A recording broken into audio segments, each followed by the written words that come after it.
Next, we're going to jump to a realtor.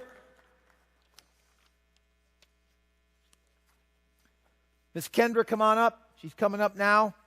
So, Kendra, you've been in our program how long now? 12 years. And let's see, last year you did 363 transactions as a realtor. She netted $1 million. She has a total number of staff of 7 people. Excellent real estate business. You lenders need to pay attention. So teach them how to work their database and their VIP. Awesome. So my database and my VIP are my absolute favorite. I talk about it being your moneymaker system. And I was a little shocked this morning. Rick asked us how many of us are in constant communication with our database in the coach's room, and not every hand went up. So you're leaving a lot of money on the table. I look at the VIP group as my personal BNI. So if you're in a BNI, you know, there's very stringent. You got to go to so many meetings. You got to call so many referrals. You don't have to do that when you create your own. And Rick challenged us, I think about 4 years ago, to put a VIP group together. It started as a top 25. And now it's progressed into a VIP, which is about 50 people. So here's what I will tell you. Just be the connector. You don't have to ask for a lot of business because it will come when they look at you as the business connector. So think about your VIP as a personal BNI group. You're going to be the connector. They're like-minded people. Okay, and you just get in a deep relationship with them. And I'm going to show you a couple slides real quick. It's simple. It's 3 tasks is all I do to take care of this group. Okay, number 1 is consistent gifting. Rick got us on this several years ago about give nice gifts. They don't have to be expensive. They have to be impactful. And so, Rick, you get my cheesy gifts, right? Every month. Okay, so it can be suntan lotion. My latest one is it says, I have the tools to be your realtor referral source. And it's a little toolkit.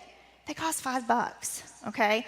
Put them in a cute little package, drop them off with your business card. So every month, for 12 months out of the year, my VIP gets a cheesy gift, all right?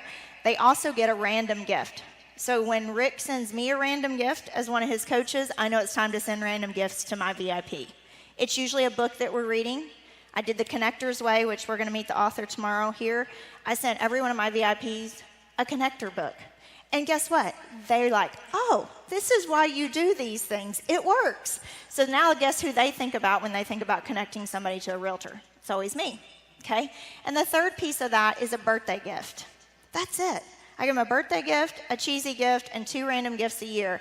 And 86% of my business last year came from 50 people. Let me say that again.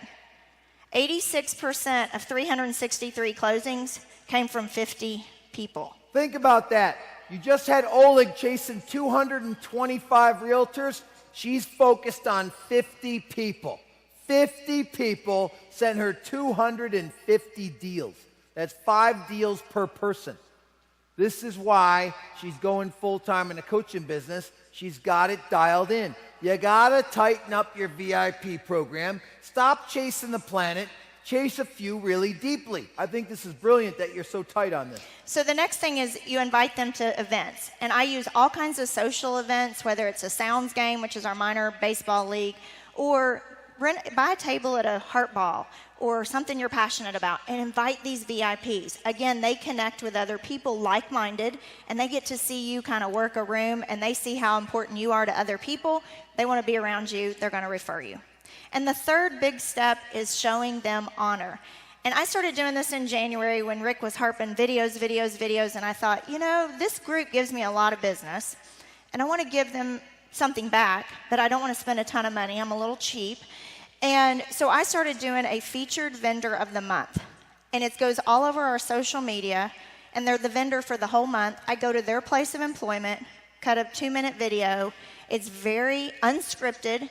I let them kind of roll out their business, and then I post it everywhere. We average, and you'll see our stats on here, we average about 2,000 people a month that watch their video, and the reviews of their meeting with clients that saw them on our social media, they love it. Tennille, will you play the video? Hold on. Yeah. You send a video of one of her VIPs to her database like an Angie's Lift. You have a video for it? Okay. Yeah.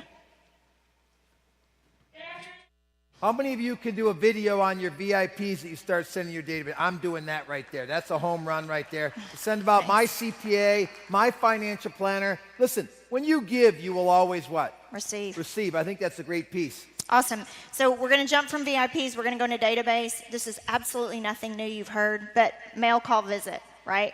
The calls that I make for my database have to be consistent. So we talked about that in our meeting this morning. A lot of us don't call our database. I don't know if it's fear or we chase a little, Why do you think they don't call their database? I don't know if they... I was shocked. Yeah, I was a little shocked too. I was shocked. 7 coaches call their database on Thursday. So our system is you call 30 people out of your database every Thursday. Is that complicated homework? So out of all my members, how many of you call 30 past clients a week? Raise your hand honestly if you do it. I see maybe 7 hands up. You people suck. You just can't do what you're told. You don't want free money. How many deals did you get out of your database last year? Well, the rest, I don't do any Zillow, I don't do any mailing. So all you do is VIP and database. That's all you do. Yeah.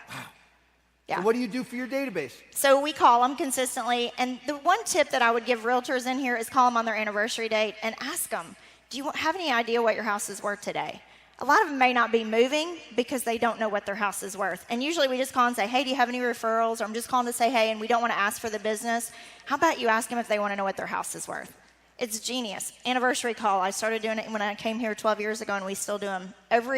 For 5 years, every time you close, I will call you on your anniversary date and ask you if you want to know what your house is worth. That's simple. A very good question. Very simple. Social media, we don't talk a ton about it, but it's coming around the videos. Guys, connect with your database on social media. Have one of your RP1s or your LP1s go to social media and look for your clients and connect through social media. They get to see you in a different light. They get to see that we're real and that we're not on a pedestal somewhere, because some of them think, oh, I can't call her to ask for a referral because she's too busy. So just remember, social media is another great way to connect with your database if you're not doing that. And the last point I want to say, and I'm out of town so I'm going to run, but in your book, I think it's on page 13, the one thing that we didn't cover is your 10-4 form. And realtors, you have to cold call a little bit. Your database is not going to give you everything. And the piece that we miss is we don't prospect with a purpose. So when I prospect with a purpose in a quick scenario is you should have 5 of your business cards today in one pocket that are yours. And when you get back to your room tonight, you should have 5 business cards that aren't yours in the other pocket. So when I go to a networking event, I look to try to meet 5 new people and then follow up with them and get a face-to-face. That helps you fill your 10-4 form. This elevator speech, it has to be quick. No offense, but you know when you get cornered by the Mary Kay lady at an event and you're like, oh, right? So have a quick elevator speech. Tell them who you are, what you're looking for, how you can help them get their card, and then follow up for the face-to-face. Excellent, Kendra. I want you to fill out your elevator speech right now. Lender or realtor, fill out that form. Right now, go ahead. Thank you, Kendra. Always awesome.